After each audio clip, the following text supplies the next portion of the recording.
Hi, I'm Andreas and I'm the community manager here at Full Control. We've been dying to share some more news with you about Space Hulk Ascension Edition, and what better way to do it than with the developer diary. This will be the first of 2 dev diaries, and to begin with, Thomas will share some more news about the general idea behind Space Hulk Ascension Edition. He'll also come into some of the more design elements. After that, Adrian will share some thoughts about the visual effects, and lastly, Matthias will run through some melee animations. Enjoy! Hi, I'm Thomas. I'm the CEO of Full Control. So, a year ago we brought you Space Hulk, the digital board game, which was a faithful conversion of the board game. During the development and also afterwards, we had a lot of requests of why did you do it as a board game? And Space Hulk Ascension is basically the answer to that question.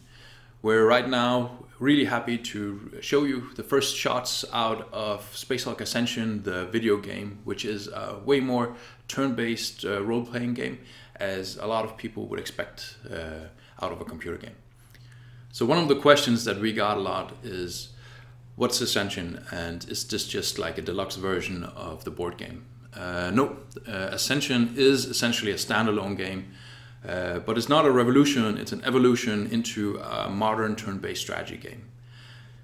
I'll run you through some of the changes that we have. The core spirit of Space Hulk is still alive, but this is a turn-based strategy RPG. We have changed a lot of the rules, we have taken out the dice rolls, we have taken out a lot of the randomness that comes from rolling the dice together with a friend sitting over some cardboard.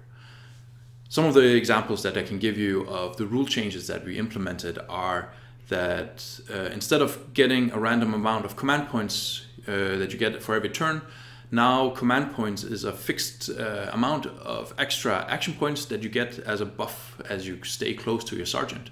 So he has a command range where as you stay inside, you get extra action points, and if you drift off or you basically split up your groups, then you lose the bonus of being close to the commander and getting additional actions. Actions and action points are still what this drives this game. This is still a turn-based strategy game with action points. So nothing has changed there. What we also changed is the core gameplay experience of playing Space Hulk Ascension. You don't know where the enemies are. You do not see the entire level. Things are inside a fog of war system, so you will only see where you've been and turn on the lights. So you turn on light inside the corridor as you progress in, and this adds a lot of exploration and darkness and horror to the game that wasn't present in the board game. In the board game, you essentially knew where the enemies were. You had the blips, and you knew where they came from in the spawn areas, and you could put Terminators into Overwatch in essential corridors and similar. You don't know where these essential corridors are anymore. You don't know where the Gene Stealers bunch up and wait for you in the darkness. It's when you progress into the Space Hulks and discover them and perceive the enemies, and they start showing up on your auspex, that you see them, and that's when you can react to them. So it is a very, very different experience playing Space Hulk in Space Hulk Ascension. One of the other changes that we have made with Space Hulk Ascension is that we're isolating this down to a PC-only release. This for us means Windows, Mac and Linux on day one. We did this for several reasons, one of them being that most of you actually are on those platforms, and we want to give you the very best experience that is possible. Adrian will run you through some of the visual effects that he's been working on, but we can now fully explore lighting, shaders, and performance in a much more PC-like way than we could do before, where we also had to think about a mobile version for the tablet. If you want to play Space Hulk on a tablet, the Space Hulk the board game is a fantastic option for you, and you can stick with that.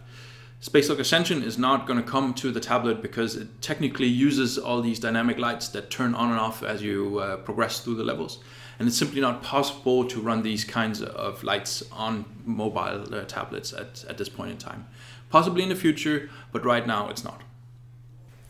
Additionally, we are making Space Hulk Ascension into a single-player experience which pushes on that aspect much more than what we did with Space Hulk, the digital board game, where it's essentially a multiplayer game with a single player component on. This means that we're adding a lot of these things that you would expect from a single-player game, with a scaling AI that goes up as you progress with your team. We have a mission tree that branches out. It matters if you go left and right.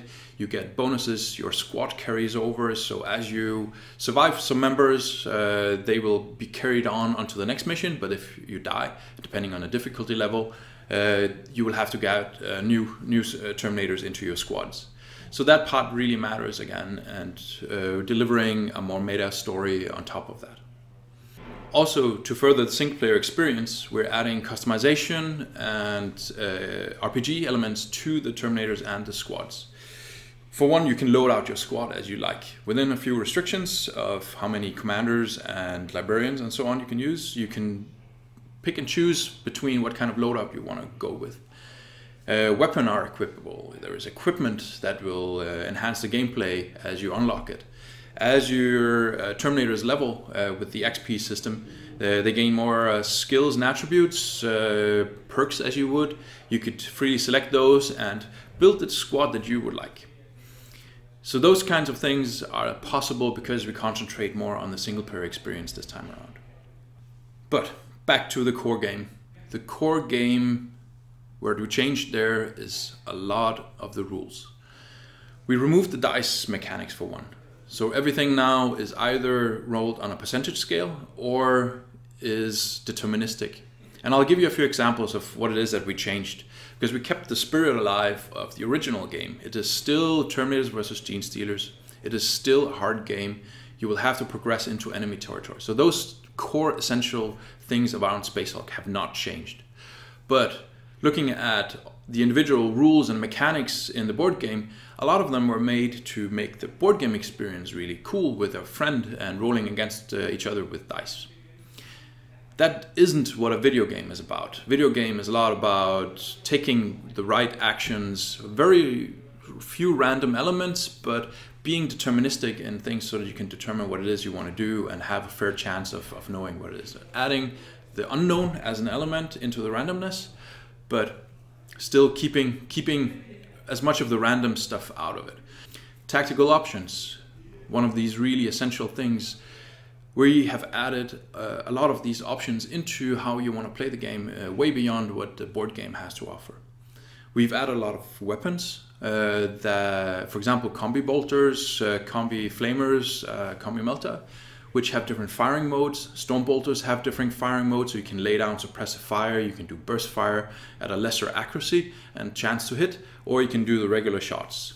And those kinds of things are now giving you an option to play the game in the way that you want to do, and having more choices as you play along. And we really feel that that brings the game to a new level, and we're really excited about those kinds.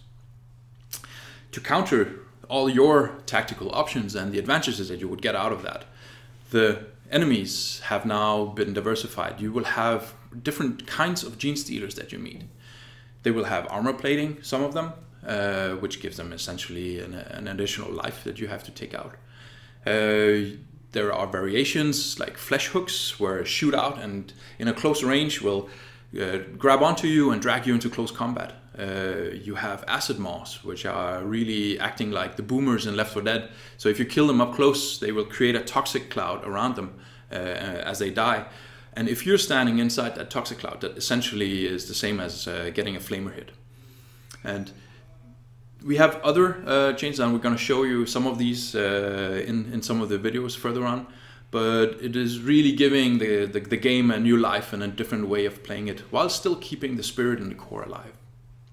Last but not least, content. We're adding a lot of content into this game. 3 full chapters. 3 full chapters where we have the Blood Angels from the original board game. We added the Space Wolves that were a DLC for the previous game. And we're now also having the Ultramarines in, and essentially the very, very awesome Cyclone missile launcher as a weapon option for the Ultramarines. I'm gonna really enjoy laying devastation on broodlords and groups of Gene Stealers with that weapon. That's not all. We also added over 100 missions into this game, and they are structured in Space Hulk's campaign trees, where it matters if you go left and right. If you pick one route, you will have to divert through the campaign in a different way that if you would take in the left, and you can't backtrace. So that gives a lot of replayability, and it gives you a huge amount of gameplay in this game. If you think that you have 100 levels and some of them take between half and an hour, you can say that just to play the entire game through one chapter would give you 50 to 100 hours of gameplay. And you can replay all the campaigns with each chapter. An immense replayability value on the game, and it's 10 times as much as we came with in the original board game. Add to that all the weapons, Gene Stealer variations, new rules, and we think that we have a great package. We're really happy to give you this opportunity to play Space Hulk Ascension and take a look at what some of the guys have been working on further on now in this video. And until next time, bye. Hey guys, I'm Adrian, technical artist at Full Control, and today I want to show you a few of the weapon effects that we've been working on. So over my screen we have the Storm Bolter, which shoots rapid fire of small explosible projectiles. And as you can see, compared to the previous version that we had in the first Space Hulk, the effect now is a lot more complex and a lot more violent. So just to show you a bit of a close-up, we can see the effect over here, and there's just a lot more fidelity and a lot more going on. We have muzzle flash, we have sparks, we have smoke trail. When the firing stops, there's some heavy smoke coming out from the barrels. So it's just a lot more complex, the entire effect. So another weapon effect I want to show you is the assault cannon, which looks something like this. And you can see again in the Ascension Edition, the effect is a lot more powerful and a lot more complex. Just to show you again, there's a lot more stuff going on. We have some really nice shells ejecting from the weapon. We have again a lot of sparks, a lot of bullet trails, and a lot of impact effects as well. So that was for me. Thank you. Hi, I'm Matthias Kirsten. I'm the 3D animator at Full Control. I've been working on the animations for Space Hulk Ascension, where we've pretty much reworked the entire animation system from the last Space Hulk. And this time we're making animations that are more intuitive for the animator, so we can make more violent, more bloody animations. And here's an example. We have a Terminator, we have a Gene Stealer, and they're facing off against each other. And there we have it, a Terminator defeating a Gene Stealer in a very Warhammer kind of way. So when I started making this animation, I wanted it to be very brutal, very unforgiving. I wanted to show that the Terminator really got the upper hand over the Gene Stealer. So he's like pounding him once, seeing that that didn't work, and he is not going to stop because he's a Terminator and he will kill this thing. So he just continues to pound it to the ground. When I'm working with animations, I usually try to think about these guys are very heavy.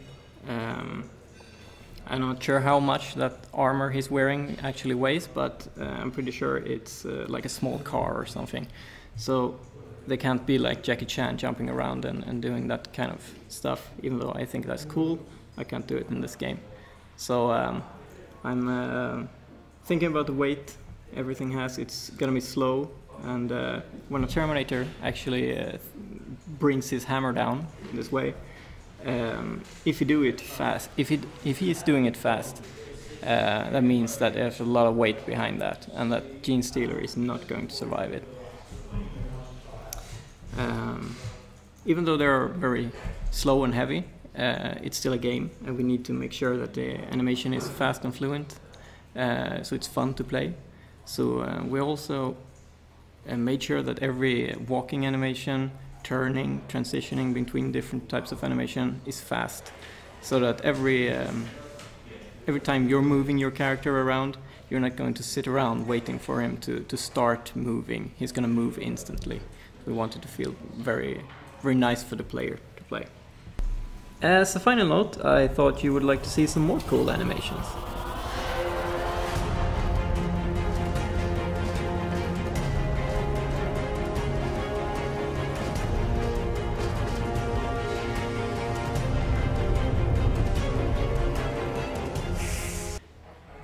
Alright, thanks for watching. I hope you enjoy our game.